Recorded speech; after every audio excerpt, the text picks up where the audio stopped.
Morning. Book निकालो हिंदी का।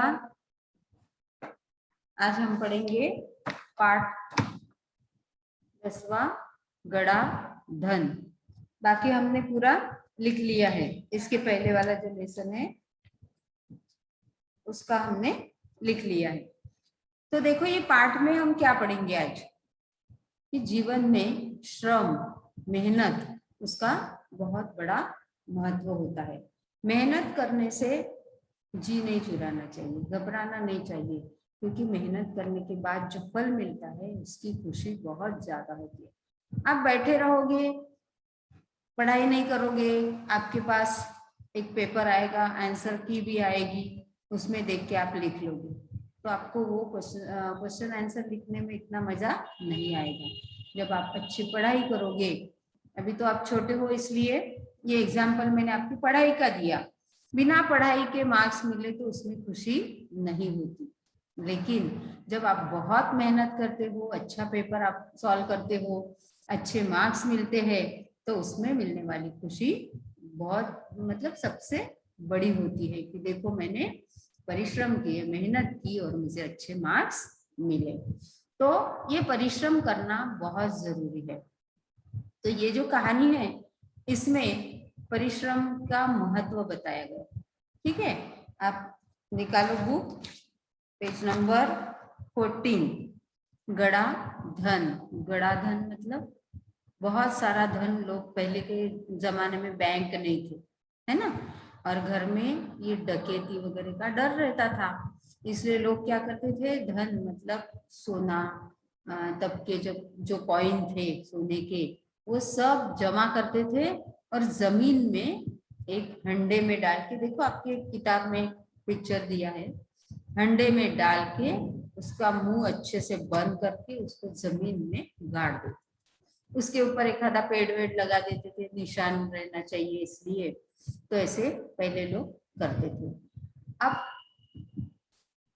आजकल हम क्या करते हैं, पैसा जमा हुआ बैंक में डालते हैं, घर में रखते ही नहीं, सोना चांदी जो भी अपने पास मूल्यवान चीजें हैं उसको हम बैंक में रखते हैं। इनके तब ये जो कहानी का दौर है, तब बैंक नहीं थे, तो लोग धन जमा करके जमीन में गाड़ के रखते थे, फिर उसको जैसे जरूरत पड़े वैसे निकालते थे। तो ऐसे ही ये कहानी है, कहानी मैं पढ़ती हूँ, आप मतलब मेरे साथ इसलिए बोलो क्योंकि ये प्रोनाउंसिएशन आपको पता चले। पाठ 10वां गड़ा धन। सुंदरपुर गांव में रामदीन नामक किसान रहता था। गांव का नाम है सुंदरपुर और किसान का नाम है रामदीन। किसान मतलब मराठीमध्ये शेतकरी, माहिती है ना। उसके 4 बेटे थे। रामदीन स्वयं तो बहुत परिश्रमी था, पर उसके चारों बेटे बड़े आलसी थे, है ना। वो खुद रामदीन जो किसान था वो बड़ा परिश्रमी था, उसको 4 बेटे थे, लेकिन वो बहुत आलसी थे। कैसे थे अभी देखते हैं। हर समय इधर उधर बैठकर गप्पे मारा करते थे, कुछ भी काम नहीं करते थे। उनके पिताजी जो थे रामदीन, वही सब काम करते थे। इनका क्या काम, खाना खाना और इधर उधर बातें करना और गप्पे मारते थे। रामदीन उनके इस अल्लड़पन से परेशान था। उन्हें मैच्योरिटी नहीं आई थी, तो उनको बड़ा ऐसे लग रहा था कि अरे ये बच्चे बड़े हो रहे, कुछ जिम्मेदारी लेनी चाहिए, लेकिन वो कुछ नहीं करते थे, खाते पीते थे बढ़िया और इधर उधर अपने दोस्तों के साथ मित्रों के साथ बातें करते रहते थे। तो इनको बड़ा टेंशन था कि ये कब समझेंगे, कब इनमें मैच्योरिटी आएगी, कब समझ आएगी। उसे हमेशा बेटों के भविष्य की चिंता सताया करती, तो ये बड़े होंगे तो कुछ कमाई करेंगे कि नहीं करेंगे, और नहीं करेंगे तो खाएंगे कैसे, गृहस्थी अपनी कैसे चलाएंगे। तो इस चिंता में बेचारे रामदीन बारीक हो रहे थे। वह दिन रात यही सोचा करता कि बेटे अपना पेट कैसे पालेंगे। एक रात वह उन्हीं विचारों में खोया था तभी उसकी पत्नी ने झिझकते हुए उसे एक उपाय सुझाया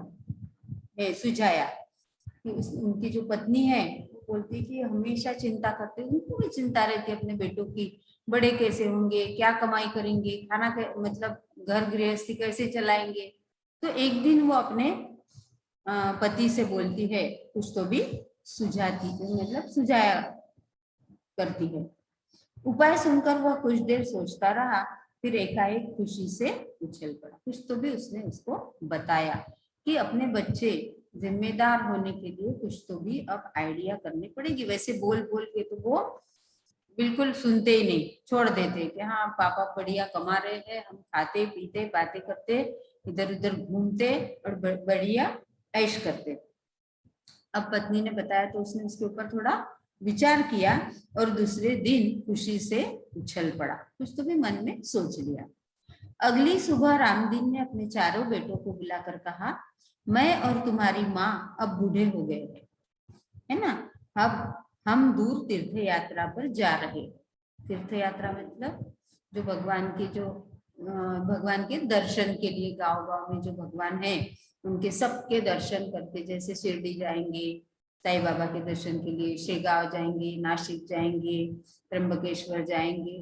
तो ऐसे हम तीर्थ स्थान पर जाकर जहाँ भगवान का दर्शन करके आते हैं, तीर्थ यात्रा पर जाते हैं। हम दूर तीर्थ यात्रा पर जा रहे हैं। मैंने खेत में धन गाड़कर छिपा रखा। मेरा जो अपने पास जो पैसा है ना वो मैंने घर में नहीं रखा, कहाँ रखा है, जमीन में गाड़ के मैंने रख दिया है। यदि कोई जरूरत पड़े तो उसे निकाल कर उपयोग कर लेना। अब तो मन में बोला उसने कि आप तो कुछ काम धंधा तो करते नहीं, हम नहीं रहेंगे तो घर का खर्चा तो चलाना पड़ेगा, एक दो दिन की बात है तो चल जाता है, लेकिन आपने देखा होगा कि घर में रोज कुछ ना कुछ चीज लगती है, लाना पड़ता है, उसके लिए पैसे लगते हैं। तो उनको ऐसे लगा कि चलो दो चार दिन का तो हमने सामान भर के रखा है, लेकिन हम तो एक महीना वगैरह जाएंगे तो आपको तो पैसे की जरूरत पड़ेगी। तो जरूरत जब पड़ेगी तब क्या करना, जमीन से खोद कर निकाल लेना, उपयोग कर लेना। गड़े हुए धन की बात सुनकर बेटे खुश हो गए और उन्होंने अपने पिताजी को खुशी खुशी तीर्थ यात्रा पर जाने के लिए कह दिया।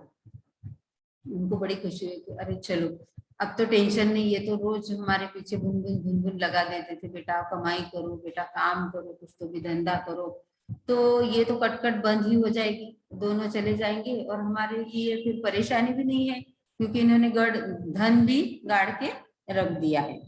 तो उन्होंने खुशी खुशी उनको तीर्थ यात्रा के लिए बाय बाय कर दिया। वे मन ही मन खुश हो गए कि अब कुछ दिनों तक पिताजी का बंधन भी उन पर नहीं होगा। बड़े लोगों का बंधन रहता है कि बेटा ये मत करो, वो मत करो, ये करो, है ना, ज्यादा खेलो मत, ज्यादा टीवी मत देखो, थोड़ी पढ़ाई भी करनी चाहिए। तो वो आपको गाइड करते रहते, जो घर में बड़े होते हैं ना वो आपको गाइड करते कि बेटा कौन सी चीज अच्छी है आपके लिए और कौन सी चीज बुरी है। तो ये बार बार बताना बच्चों को अच्छा नहीं लगता, तो ये बेटों को भी लगा कि चलो इनका बंधन अब कुछ दिन के लिए नहीं रहेगा। रामदीन के जाने के बाद कुछ दिनों तक तो सब कुछ सामान्य चलता रहा, पर उसके बाद पास का धन और घर का धान्य समाप्त हो गया। आपके यहाँ भी मम्मी पापा किराना करते हैं ना, सब सामान लाके रखते हैं, सब्जी तो कोई बाजार से लाता है 8 दिन की, कोई रोज लाता है, अपने अपने हिसाब से लोग करते हैं। लेकिन जो धान्य और किराना होता है तो ये तो हम भर के रखते हैं, तो ये फिर भी वो भर के भी रखेंगे तो कभी ना कभी तो वो खत्म होगा ही, तो वैसे वो खत्म हो जाएगा। तो वैसे 4-8 दिन चले गए, फिर धीरे धीरे इनको पैसे की जरूरत पड़ने लगी, सब्जी खत्म हो गई, घर का धान्य भी खत्म होने लगा। तो उनको अब चारों भाइयों को चिंता हुई, क्योंकि उन्होंने तो कभी कुछ लाया नहीं था और लाने के लिए पैसे भी नहीं थे और कमाया भी नहीं था, कोई जरूरत ही नहीं थी, सब पापा मम्मी देख लेते थे। लेकिन अब जरूरत पड़ने लगी, क्योंकि धान्य पहले के जमाने में ऐसे नहीं था, बाहर जाएंगे पाव भाजी खा लेंगे, ऑर्डर करेंगे पिज्जा खा लेंगे, ऐसी तब की स्थिति नहीं थी। जो भी खाना है घर में बनाओ और खाओ। तो उनको थोड़ी परेशानी हो रही थी, चिंता हुई। उन्हें अपने पिताजी की कही बात याद आ गई कि जरूरत पड़ने पर खेत में गड़ा धन निकाल लेना। धन तो गाड़ के रखा है, लेकिन कहाँ गाड़ के रखा है? खेत में। तो उनको पहले चिंता हुई, फिर उनको याद आया कि अरे चिंता करने की कोई बात नहीं, पिताजी ने धन तो गाड़ के रखा है खेत में। उन्होंने रात के समय खेत की खुदाई का काम आरंभ किया, क्योंकि दिन में लोग पूछेंगे ना कि क्या कर रहे हो, तो उन्होंने क्या किया, रात में खुदाई का काम, जमीन खोदने का काम शुरू किया। वे 2-3 रातें खेत को खोदते रहे, पर कहीं भी उन्हें गड़ा हुआ धन नहीं मिला। वो क्या सोचते थे कि अरे यहाँ नहीं मिला और आगे होगा, पीछे होगा, इधर होगा, उधर होगा, ऐसे करते करते पूरा खेत 2-4 रात में उन्होंने खोद दिया। रात भर के परिश्रम से वे बहुत थक गए थे। वह सुबह बहुत निराश और हताश होकर वे चारों अपने घर लौट रहे थे। निराश हो गए कि अपने पिताजी ने तो झूठ बोला, पूरा खेत हमने खेत की खुदाई कर दी, लेकिन हमें कहीं पे भी धन नहीं मिला। और वो निराश उदास होकर घर, रात में खेत में थे तो अभी वो घर में आ रहे थे। तभी रामदीन के परम मित्र हरिनाथ ने पूछा, तुम सब थके हुए क्यों हो? उनको तो पता था, उनके परम मित्र थे वो, क्लोज फ्रेंड, तो उनको पता था कि इनके बेटे कुछ काम नहीं करते, और आज तो इनके चेहरे पूरे थके थके से है। तो वो पूछता है कि आप क्यों थके हो? कारण जानने के बाद हरिनाथ ने उन चारों को सलाह देते हुए कहा, तुम लोगों ने खेत को खोद ही लिया है, अब उसमें बीज बो दो।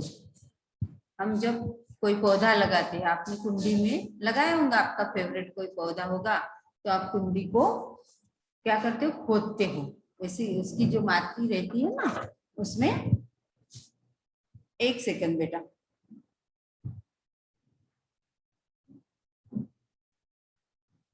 उसकी जो माटी होती है उसकी हम खुदाई करते हैं, क्योंकि वैसे वो बीज डाल दिया तो उसका पौधा नहीं बनेगा।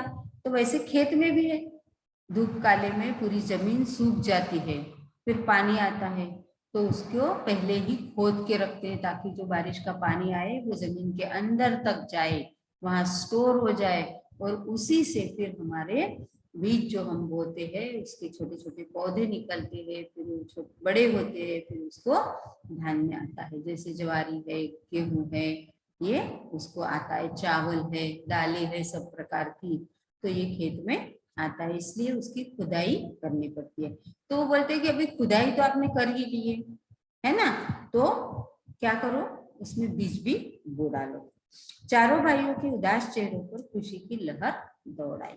उनको लगा रहे हाँ ये तो कर लिया, अब इतना भी कर लेते। उन्होंने हरिनाथ के कहे अनुसार ही किया, उन्होंने जैसे बोला वैसे उन्होंने किया। खेत में नन्हे नन्हे अंकुर निकल आए। बीज बोने के बाद क्या हुआ, बारिश आई, फिर उनके छोटे छोटे अंकुर, आपको पता है ना, मटकी मोट को मम्मी बांध के रखती है आपके, तो सुबह उसको सफेद सफेद कलर के कोम आते हैं, तो वैसे अंकुर निकल गए। उन चारों के मन में उत्साह जाग गया। अब उनको लगा कि हमारी मेहनत रंग ला रही है, हमने जो मेहनत की उसको कुछ तो फायदा उसका हो रहा है। फिर उनको अच्छा लगने लगा, उत्साह आया उनके मन में। वे निराई गुड़ाई करने लगे। अब निराई और गुड़ाई मतलब वो जो मिट्टी होती है ना, पौधे निकलने के बाद फिर थोड़ी सूख जाती है, तो उसको अच्छे से फिर से खोदना, फिर पानी डालना, तो वो पौधा अपना अच्छे से बढ़ता है। और ये जो है गुड़ाई वो खोद लेना, और निराई मतलब वो जो बीज बोते हैं उसके साथ में जो जमीन में पड़े हुए पुराने बीज होते हैं वो भी अंकुरित होते हैं बारिश से, लेकिन उसकी जरूरत नहीं होती, इसलिए उनको निकाल देना। बाकी का जो एक्स्ट्रा जो ये होता है ना, छोटे छोटे पौधे वगैरह आते हैं, उसको निकाल देना, और अपना जो पौधा है, जो बीज हमने लगाया है, जैसे तुअर की दाल लगाई है तो तुअर के पौधे रख देना, बाकी के जो आजू बाजू में घास आती है और कुछ छोटे छोटे आते हैं पौधे, उनको निकाल लेना, साफ करना, ताकि अपना पौधा अच्छे से बढ़े। तो उन्होंने वो भी काम कर लिया। फसल बहुत अच्छी हुई। हरिनाथ काका को धन्यवाद देकर वे फसल को बाजार में बेचने के लिए ले जाने की तैयारी में जुट गए। फसल तो बहुत अच्छी हुई, जो भी उन्होंने बोया था बीज, उसके अच्छे धान्य उनका आ गया। जैसे दाल लगाई होंगी तो दाल आई होंगी बहुत सारी, दाल मतलब बीज, उसके बाद में मिल में उसकी दाल बनती है। आपको पता है मूंग, खड़े अक्खे मूंग जो होते हैं, मटकी भी होती है, फिर उसकी दाल बाद में बनती है। तो वो आता है, जैसे मटर है ना, गेहूं है, ज्वार है, ये सब उनके खेत में आया होगा। तो बड़ी खुशी हुई उनको कि हमने मेहनत की और देखो कितना सारा इतनी सारी फसल आई। तो चलो अब ये हम बोरे में भरते हैं और फिर इसको मार्केट में बेच के आते हैं, बाजार में जाते हैं। तो वही तैयारी में वो जुट गए। उसी समय तीर्थ यात्रा से रामदीन और उसकी पत्नी लौट आए। तो इसमें 2-4 महीने तो गए होंगे। तो ये फसल आने तक 2-4-5 महीने होते हैं। तो वो तैयारी में जैसे ही जुट गए, तभी इनकी तीर्थ यात्रा खत्म हुई और ये लौट आए। माता पिता के आते ही बेटों ने उनके चरण स्पर्श किए, उनको प्रणाम किया। चरण स्पर्श करना मतलब प्रणाम करना। गाड़ी में लदे अनाज के बोरे देखकर रामदीन ने कहा, अब तुम्हें खेत में गड़े धन का राज समझ में आ गया होगा। जो बोरे उनकी देखते, गाड़ी में लदे हुए मतलब भरे हुए गाड़ियां है, बोरों से भर गई है और बहुत सारा ये जो फसल आई है वो देखकर रामदीन भी बड़ा खुश हुआ। और फिर उन्होंने अपने बच्चों को बोला कि अब आपको समझ में आए होंगे कि मैंने धन भूमि में, जमीन में कौन सा धन गाड़ के रखा होगा, ये आपको समझ में आएगा। चारों ने सिर हिलाकर स्वीकार किया और कहा, हाँ पिताजी, अब हम यह भी समझ गए हैं कि जीवन में परिश्रम के बिना कुछ भी संभव नहीं है। परिश्रम से ही धन कमाया जा सकता है। तो कौन सी बात समझ में आई इनको, कि परिश्रम के बिना हमारा जीवन व्यर्थ है। आप ही बोर हो जाओगे बैठे बैठे, कुछ भी नहीं करना है। अभी तो हम वैसे भी थोड़े आलसी हो गए कोरोना की वजह से, ऑनलाइन मंगवा लेते हैं, उतनी भी तकलीफ नहीं बाहर जाने की। लेकिन कुछ योगासन है, कुछ रीडिंग है, लैपटॉप मोबाइल के सिवा किताब पढ़ना, कुछ अपने मन से क्वेश्चन आंसर निकालना, क्वेश्चन निकालना, वो ये चीजें कुछ लर्न करना, अच्छी अच्छी किताबें पढ़ना, ये चीज, और थोड़ा सा व्यायाम करना। तो ये आपको अभी करना ही है। थोड़ा अभी तो थोड़ा चालू हो गया है, बाहर खेलते जाओ 2-4 घंटे, तो आपका अपने आप एक्सरसाइज भी हो जाएगी और पूरा व्यायाम भी हो जाएगा। तो परिश्रम, कोई भी चीज के लिए परिश्रम करना बहुत जरूरी है, नहीं तो हम अपनी प्रगति नहीं कर सकते। फिर वो बच्चों के भी ध्यान में आया कि अरे हम तो कुछ नहीं करते थे, लेकिन पापा ने हमें अच्छी राह दिखाई और हमने क्या किया, गढ़ धन मतलब धन जो है वो गड़ा ही होगा, चलो वो हंडा निकाल लेते हैं और अपना खर्चा करते हैं। लेकिन वैसे धन गड़ा था क्या इसमें? नहीं। उनको समझाने के लिए, क्योंकि बोल बोल के वो समझ नहीं रहे थे, इसलिए उन्होंने ऐसी आइडिया की युक्ति और उससे उनको रास्ते पर लाया और उनको परिश्रम का महत्व समझाया। तो ये चीज आपको समझ में आई। तो आप बता सकते हो, यहाँ कुछ क्वेश्चन दिए हैं, ओरली उनके आंसर बताना। रामदीन परेशान क्यों था? क्यों था रामदीन परेशान?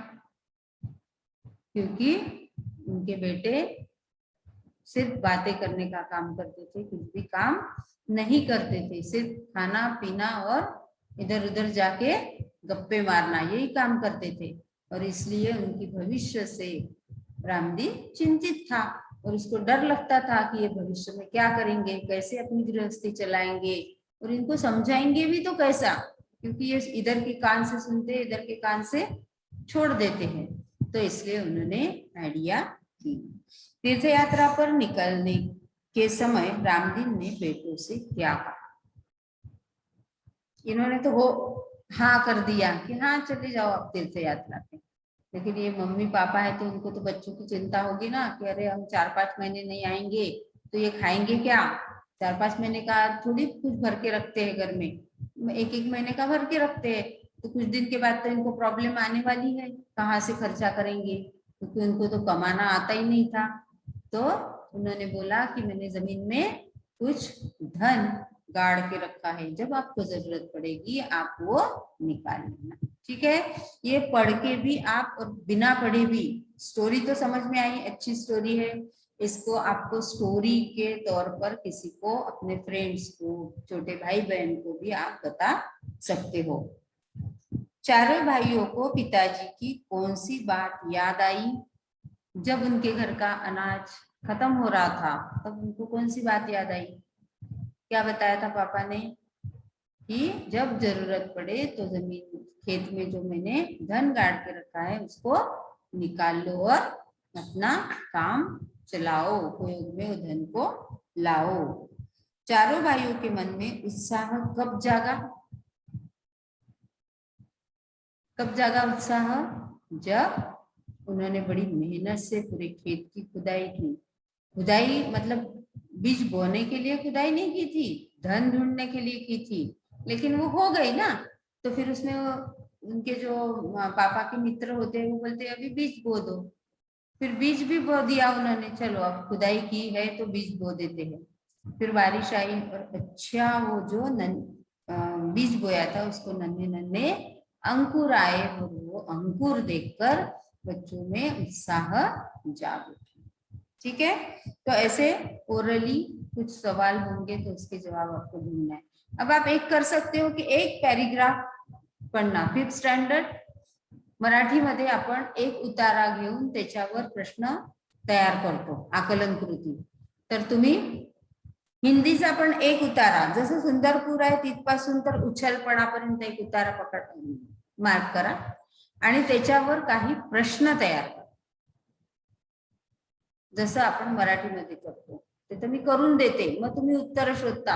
आता तुम्हालाच प्रश्न हिंदीमध्ये करोगे। एक उतारा मार्क कर लो, सुंदरपुर गांव में वहां से उछल पड़ा तक, इसके ऊपर ये आज का आपका होमवर्क है। उतारा 1 सुंदरपुर से उछल पड़ा तक, उसके ऊपर प्रश्न तैयार करना है, सिर्फ प्रश्न नहीं। इसमें हम नाम बताओ भी कर सकते हैं, है ना, या रिक्त स्थानों की पूर्ति करो ये भी कर सकते हैं, एक वाक्य में उत्तर लिखो ये भी। तो कुछ निकाल लो तो आपको उसमें कुछ अलग करने को मिलेगा। ये आपका होमवर्क है। इसके ऊपर के शब्दार्थ, मुहावरे ये मैं नेक्स्ट पीरियड में आपको लिख के दूंगी, उसका आपको वाक्य में प्रयोग करना है। आज का काम समझ में आया? उतारा 1 सुंदरपुर गांव से उछल पड़ा, सबके पास किताब होगी अभी, ठीक है, तो ये करो और कुछ सवाल निकाल के रखो।